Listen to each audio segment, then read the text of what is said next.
Hey friends, it's Maud here again, and welcome to your short and sweet spine mobility drill. This mobility drill for the spine just focuses on flexion and extension. And so I will just show which shapes and poses we're going to get into, and then how we're going to weave all of these together. And so the first pose is really sort of a hovered quadruped or hovered all fours. So getting your hands and knees. Knees underneath the hips, hands underneath the shoulders, spread the fingers wide. And then just tuck the toes in the back and lift your knees off. So your knees off of the mat. So this is your first pose. And then we're going to get into a loaded child's pose where you shift your hips back, keeping the hands where they are, and you drop your head. Knees are hovered over the mat. Number 3 is you're going to come into a downward facing dog, but the heels are off of the mat. Straighten the spine, extend the legs. And the next one is a full downward facing dog, which we're not going to spend a whole lot of time in. And we're going to roll the spine, keep the chin tucked towards the chest as you come into an upward facing dog until you have to lift your chin up. That's the next one. And as you roll back, you're going to tuck your chin towards the chest first. Really lift the belly up around it. Heels up, down dog. Full down dog. Loaded child's pose. And then shift the upper body forward into a hovered all fours or quadruped.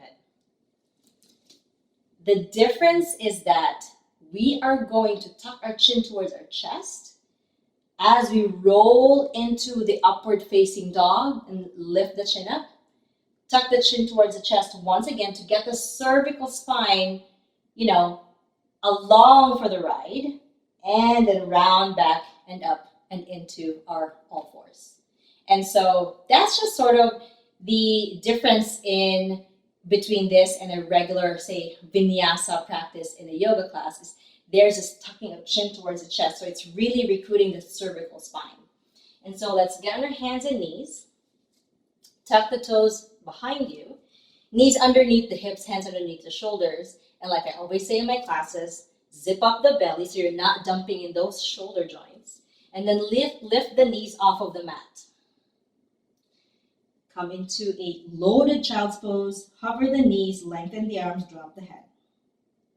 Inhale, knees up, downward facing dog, heels off of the mat. And then come into downward facing dog. Roll the spine, tuck the chin towards the chest until you have to lower the hips down, squeeze the booty, and lift the chin up. Tuck the chin towards the chest. Roll the belly back. Tuck it, tuck it, tuck it, tuck it. Heels up, down dog, downward facing dog, loaded child's pose. Shift the upper body forward, hovered all fours. Let's do that a couple more times. Hover all fours, loaded child's pose. Inhale, heels up, downward facing dog, lengthen spine and the legs. Full downward facing dog, tuck the chin towards the chest. Roll the body forward, roll it, roll it, roll it. Squeeze the booty.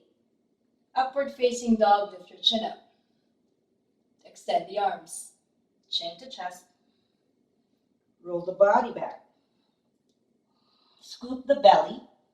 Heels up, downward facing dog. Full downward facing dog. Loaded child's pose. Hover the knees. Shift the body forward.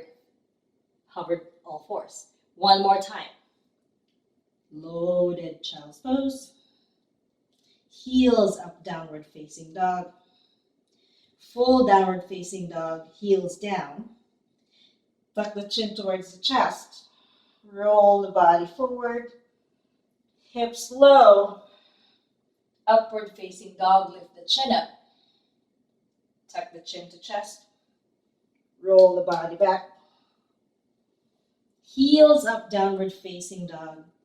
Full downward facing dog, heels down. Loaded child's pose. Shift the body forward and hover. Beautiful. Just do that a couple more times, however many times you want to do it. Whew, my hair is out of place. This is really good because it forces us to focus on the breath. You'll notice if you don't recruit the breath, this becomes a very choppy movement instead of a fluid movement. Remember to tuck your chin towards the chest until you don't have to, and you lift the chin up in the upward facing dog. You pause a little bit, and then you tuck the chin towards the chest first before you roll back. Keep your palms spread, keep the breath going. I hope this was fun for you. Yoga teachers and movement curiosos, feel free to add this into your repertoire or into your vinyasa or into your flows and routines in your class. Hope you had fun. Thank you so much. I have other mobility drills in my website, www.maud.yoga. If this was fun for you, feel free to spread the word or subscribe to my YouTube channel. Thank you so much, you guys. Have a good day. See you next time.